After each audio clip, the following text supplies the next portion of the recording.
Welcome to Balthazar, everyone, as we work and strive to make the NFT gaming industry better as a whole in every aspect.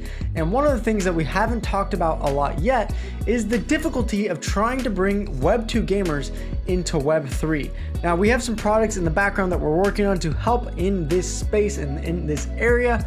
But until those things are ready to announce, I thought it'd be fun to look back on some of the interviews we've done to see how some games are addressing this and the problems that they see bringing Web 2 gamers into their Web 3 games. So stay tuned for this important conversation. So as I said in the intro of the video, this is going to be an interview mashup. So let me walk you through the start of each clip and let me tell you why it is important. These first few clips are going to be from STG Football, Ambra Studios, and Ascenders. Notice how they mention the fear, uncomfortableness, and the just confusing parts of using and getting into NFTs and crypto. But we want to make it easy for people to kind of interact with it and to not be scary, right? And to not feel like, oh my, right? I mean, when you, I don't know, when you made your first MetaMask wallet, you were probably like, holy crap, this is weird. Oh, I still get tons of anxiety every time I make a larger transaction, which for me is like maybe $100 or whatever. Every time I'm like, wait, is this going through? Like I'm crossing my fingers, like I'm pretty sure I did this right, but did I? You know, it can bring some anxiety and stress. Yeah, and it's scary. And like for someone like us, I mean, right, we're paying a big license, we're trying to make a mainstream game. We want like kids and parents to be okay with like kind of getting into this product. And so for us, there was like a pretty clear path towards like, hey, we're going to make this as kind of as easy to use as possible. And that comes, for example, with like a custodial wallet, for example. But anyways, we'll talk about that later. But I think that's I just want to explain that's our approach, right? And our philosophy about like, if we want something that's kind of can go big and be a huge success, it has to be easy to use and accessible, right? And a lot of the Web3 stuff right now just isn't. I do think that a lot of Web2 gamers, Web2 gaming executives, as well as like the esports people, they still haven't gotten the appeal of Web3 yet, and then that's my passion, my aspiration as well. Right, I want to bridge this gap. I want to be able to bring 10 million users for Web2. Give them an experience that they are comfortable with and give them a system where they can now comfortably discover what Web3 is about. ENS addresses, that's more native for people. You know, it's quite normal to have your own login name, whereas the address you get from Ethereum is kind of difficult for people to approach. And it's just scary being your own bank, I think. And people are afraid people forget the passwords all the time. Let alone remembering the seed keys. So I think that's a huge barrier in terms of the infrastructure.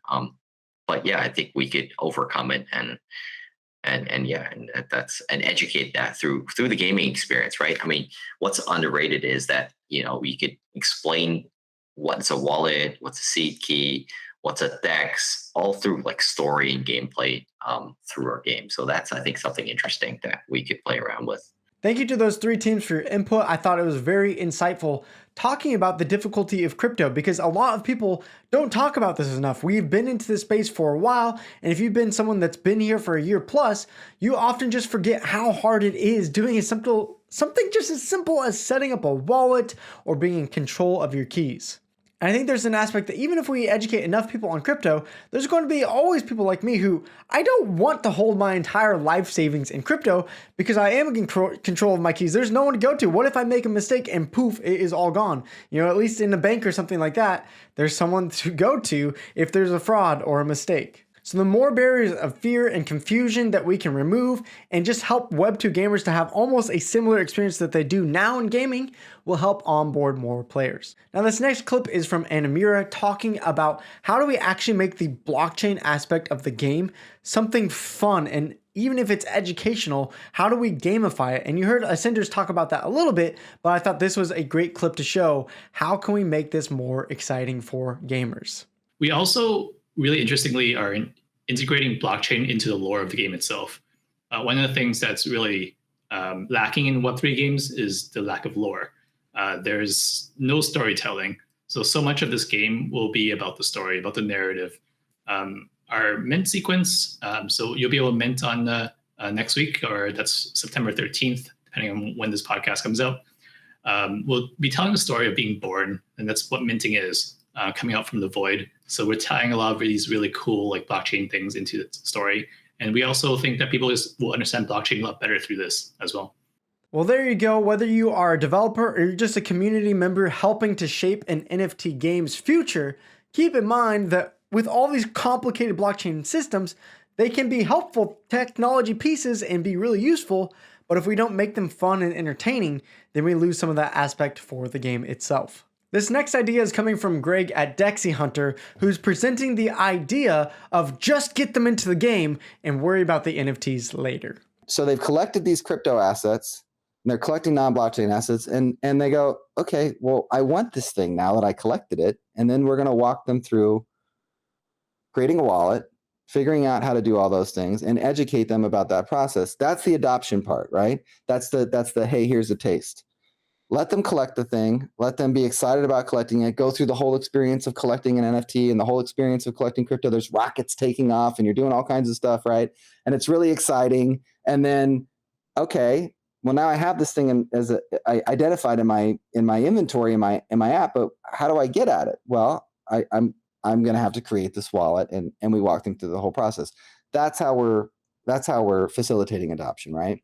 Greg, I love your idea there, and I'm seeing other games starting to do that, where if you can just, instead of saying you need to get into NFTs so that you can start playing the game, reverse that and say, just get into our game, and then once you start caring about your NFTs, we'll help you figure that out so that you're already committed, you're already familiar with the space, you just need that education piece. Next up is Ian, the founder of Photo Finish Racing, who talks about starting off making their game too complicated and needing to provide other options. We started off poorly, in that we had all those stylish studs and fine fillies and all these things, feed into this different system and they breed and that. And, that was a big lesson for us. But really, that just started as us testing the waters. We're just trying to see if anyone even really cared about us or about the company. But looking back, we probably could have done that a little bit better. We could have just started without that. We just started right into the horse racing game. But we were just, testing stuff out at the beginning. And it was fun to see it kind of catch like, wildfire within these communities. But yeah, that part has been hard for us because we want to, in one sentence, be able to explain, just get a horse and race it. That it's very simple. But for the last 6 months, it was not simple at all. It was like, go get 2 pictures of cartoon horses, and then those will create a horse. But you want to make sure that they match. And, there was a lot of this really hard stuff. So we actually, at one point, I think I remember having a meeting with the team. I just said, look, let's just give up on explaining this part.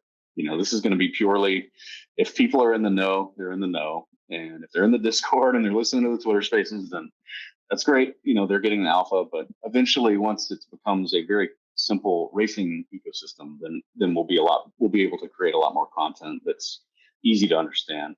I love Ian's thought there of it's not really wrong to have complicated systems for DeFi or NFTs and make those people who enjoy those things interested, but at the same time, maybe not highlight those as much and just say, hey, here's a simple game that anyone can enjoy, and if you want to enjoy that deeper stuff, go for it. Last up is Alex from Meta Engine talking about how money isn't going to be enough motivation for gamers to come into Web3. There has to be more. And then at the end of the day, you as a gamer, you understand you are not playing games because you get paid for it, right? Mm-hmm. You pay because you enjoy doing this. And if you manage through that to acquire some loot or to create better value for the NFTs that you own, then you're all for it, but that's not the real purpose behind. And I think that would probably have to change a little bit the definition of play to earn, more like play and earn. Mm-hmm. So you're not really forced into this by becoming by just getting into that routine just to be paid, but actually enjoying the experiences and creating some value on the side. Thank you, Alex, so much for your thoughts. It was great to see all these interviews, all these different people thinking about how to bring in Web2 gamers and onboard them into Web3 gaming. And I want to hear from you guys. What are some of the biggest issues in your mind? Did you agree with some of these people that did the interview? Did you disagree with maybe what they had to say?